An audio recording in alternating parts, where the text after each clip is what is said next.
So, hello everybody, and welcome back to the More Virtual Bus YouTube channel. So yes, it is me and More Central. I also run on More Virtual Bus. This is where all the simulation stuff happens, all the exciting stuff. First off, a bit of an apology that there's been a few weeks where there's been no videos. I have been so busy, it has been unreal lately. I've just about managed to start catching up on things. There's still a million things to do. But I thought in between doing bits like writing my next books and bits like that, I thought I'd just pause, have a little drive out on OMSI 2 because it's been a while. I noticed that a new repaint had come out for the Streetlite wheel forward, so I thought we might as well take a spin in that and see what it's like. And we'll have a little bit of a chat about this company called Bangabus, a company that I have used quite a lot. So we'll have a little chat about them. First off, one thing that is worth noting, I have tried to put the registration in on the reg plate, and the reg plate just doesn't seem to be wanting to work for some reason. I've tried it different ways, and it just doesn't want to work. So apologies, there's no reg plate. I do know the blinds work on this, so we know that. For now, though, we'll get the bus all fired up. We will get the arrows on because it has been a while since I've done this route. And in this video, we are going to be covering the 88 service.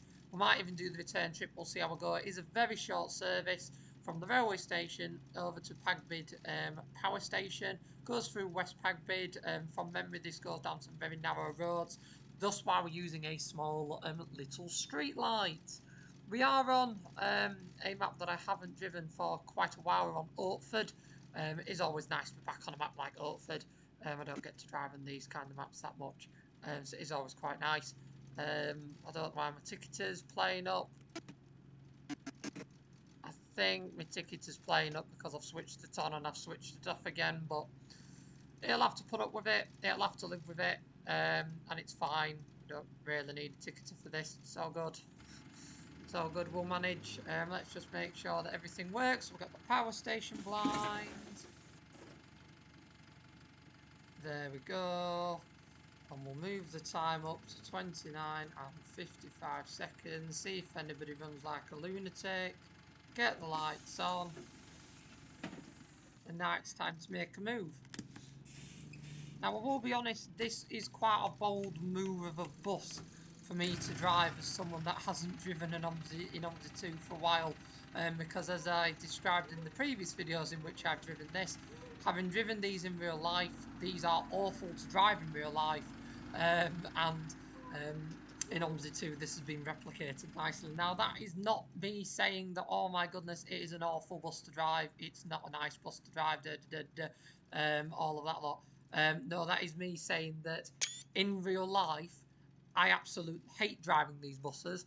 The power and acceleration on them is gorgeous, but the thing that I absolutely detest is the cab position, and the fact that this vehicle has managed to replicate that awful cab position into the virtual world, so you can still feel the pain that people who have to drive these feel. I think is absolutely amazing. Genuinely amazing. That has been replicated. So I mean, I can't fault it in the slightest. It is absolutely spot on. Now, don't get me wrong, I've driven a few of these. I don't mind them, but the things that bug me is because of your cab position, you really struggle to understand your line on the road. Like, for example, now, I feel like I'm quite towards the left, but if you look, I'm pretty much dead centre. And this is a very similar issue that you get when you're pulling up to curves and pulling up to bus stops when you're driving these wheel forward buses, these wheel forward street lights, because the cab's in a really weird place because the cab is so high up. You look like a million miles up from when customers get on. So they're always having to look up at you and you're having to look down at everyone. So you have that to start with. And then, as I say, because of where the cab position is itself, you feel like when you're about here, you're actually on the curve, when the reality is you've still got quite a bit of room, as you can see. Like, it's not something I'm pretending to do. I mean, you come around there and you see there's actually plenty of room for that van to pass. But because of this cab position, it makes it look like everything is really close. Everything is seriously close. And you just cannot get the angle right. It's really difficult to get the angle correct.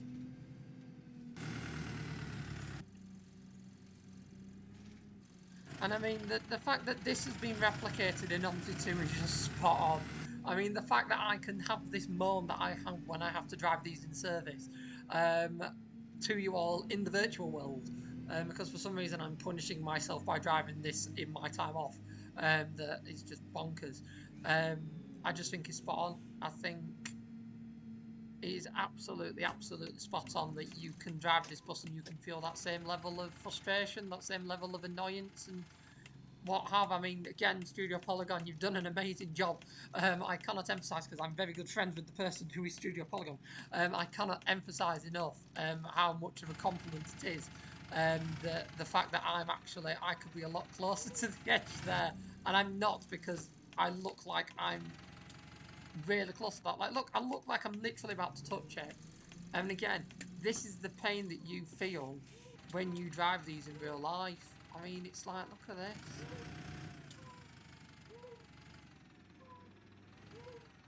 We'll let him crash into us. There we go. Then we'll make a move. It's really difficult to judge the angles. Seriously difficult to judge the angles on this. It really is. I love it. I think it's brilliant. I think it's so good that I can actually have this moan in the virtual world. I just think it's amazing. I actually can't fault it whatsoever. I think it's amazing. It is an absolutely, truly beautiful add-on. Really is a beautiful add-on. I am hoping that more repaints come out. I am wanting a South Pennine repaint because I have driven these with South Pennine, and I do really want to drive them in the virtual world with South Pennine. So if anybody who does make repaints, who fancies an easy task, fancies doing that, then let me know. Hit me up. The email that you can get in touch with me at is amc.amorcentral@gmail.com. So you can get in touch with me through that. So that's amc.amorcentral@gmail.com. The link for that, oh my goodness me, what are you doing? Come on, behave. Decided to oversteer. Lots of oversteer there. The bus went, oh, I've got to turn right. But yeah, you can get in touch with me. You can email me across repaints, email me across maps, buses, bits like that, advice, pointers, suggestions, anything at all. You can email us across. The link for that is in the description of all of my OMSI 2 videos. So as I say, content created, if you want some exclusive previews of your work before it goes out to public domain, you can get in touch with me through that. There are also a number of other folks who have provided me with bits and bobs that I am yet to look at, and that I am going to look at when I've got a little bit more energy than I do now. As I say, I kind of just fancied a little bit of a drive, and to be quite frank, a little bit of a moan, because this is always fun to have a little bit of a moan. I am Yorkshire after all, it's kind of in my blood. A little bit of a moan about this bus, and I just wanted to see, just for the entertainment factor, how interesting it actually is to take it around this map. As you can see, it's quite interesting. You just got to take it. You've got to take it a lot tighter than you think. But again, that is just how these drive in real life. Very much is how these drive in real life. So, on to Bangabus. Who's Bangabus? What do they do? So Bangabus is based in Wolverhampton, and they operate quite a number of local Wolverhampton bus services, as well as the 891 from Wolverhampton to Telford. Now, the 891 from Wolverhampton to Telford, that operates usually every hour. I think it's every 2 hours on a Saturday, and very much comes into its own when the trains aren't running. It is also significantly cheaper than the train, so it is always very busy. Now, Bangabus have only recently invested in a vehicle that I would say is adequate for the route, in the form of a long 10.8 metre Enviro 200. Until then, it has been little tiny things, because that's all Bangabus had. And the amount of times that I only just got on the Bangabus on the 891, because I used to catch it a fair bit when the trains were off, because I used to travel around that part, those parts quite a fair bit actually at one point. And the amount of times that the trains were off and I had to catch that bus, and the amount of times I nearly didn't get on the bus, was quite remarkable. Always got on it just, but there were some very poorly buses on that route, very poorly vehicles, and as I say, very busy buses. But thankfully they have got a bigger bus now. I am pleased to report a positive. It is always quite nice to report a positive element to a story when you're on about an independent and bits like that. Because as I say, independents do try. I believe they still have this bus. This is in real life. They have one of these as a 12 plate. Oh, we don't go that way. That's where the 87 goes. So the 87 goes through that really tight bit. We, I think, just continue on to the power station. Yeah, the 87 does that nada bit and then turns around and comes back. I do forget which one's which. It's been that long. Well, they do have this. I think it's MX12CF something or other. That was the reg I was going to try and use on this. I'm sure they used to have more than just one. I'm sure they used to have a couple, but as I say, I think over time. Oh, that's quite scary when the mirror pings onto the vehicle behind you. Just zooms in, there's a big van in the mirror. That's not good. That's quite scary. That's OMSI logic for you. That's very much OMSI logic for you with mirrors. The mirrors have always done that no matter what bus you drive.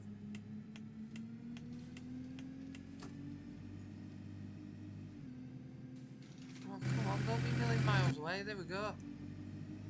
He's just getting used to this. Because I think I've been driving the big one a lot, haven't I? And again with OMSI, I mean this again isn't anything to do with the developer. You drive a little E200 MMC, you drive a little Optare Solo, you drive this. They all have the same fault. Because of how OMSI works with its physics did not imagine that we'd be driving such small vehicles. Thus why they cannot cope with the turning, sharp bends, and they skid and they jump and stuff like that. I mean, the little 8.9 metre MMC is like a prime example of that, where you will take a corner tight and it just will not want to take it tight. And I mean, this is the exact same as this, where it's just OMSI physics, unfortunately. OMSI has its way, and sometimes OMSI 2 makes decisions for you, and one of those decisions is the steering. Like as you can see, it sort of limits your steering lock a little bit, tries to limit your centre of gravity, but you just can't hack it, because again, this game was not intended for me to be driving a Bangabus delivering right Streetlite through past a fictitious power station on a fictitious map when it was built in 2013. So it wasn't intended for this. But hey ho, OMSI 2 developments happen, and I will always just put my hands down that this has to be one of the best. Oh, Thames travel buses, fair dues. Forgot about them. This has to be one of the best games for open software, and all the edits you can do. I mean, the amount of people that have made a livelihood out of this, including me, is quite cool. Very, very cool. And it's just the fact that you can use your imagination to make things. You see, I thought I'd ping the camera out then because I wanted to park it spot on. But you don't get that luxury in real life, as I mentioned. if you will have already thought about. Sadly, you don't get that luxury, but it is quite nice in the virtual world to be able to go out to external view and see it all. So yeah, this one is a short video. It is only a little short one. The next one will be a little bit longer than this. This one's just a bit of a short one, just to catch up with you all, let you know I'm still here. Apologies, it has been a few weeks since the last one.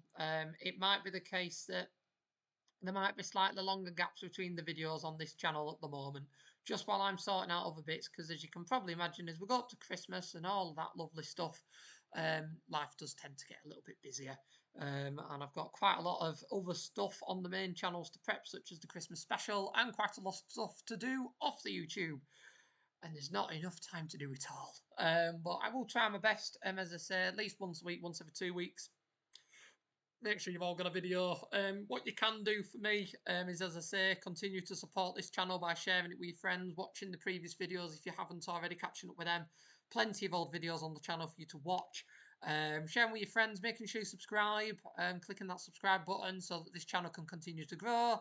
So as I say, as it does continue to grow, I can put a little bit more time aside for it and all that lot. It's just making sure I have enough time for everything and everyone at the moment. But yeah, click that subscribe button if you haven't already, and click the like button on the video, because if you have enjoyed the video, if you click that like button, more people that watch things like you can find this video, enjoy it just like you have, and that's how we grow.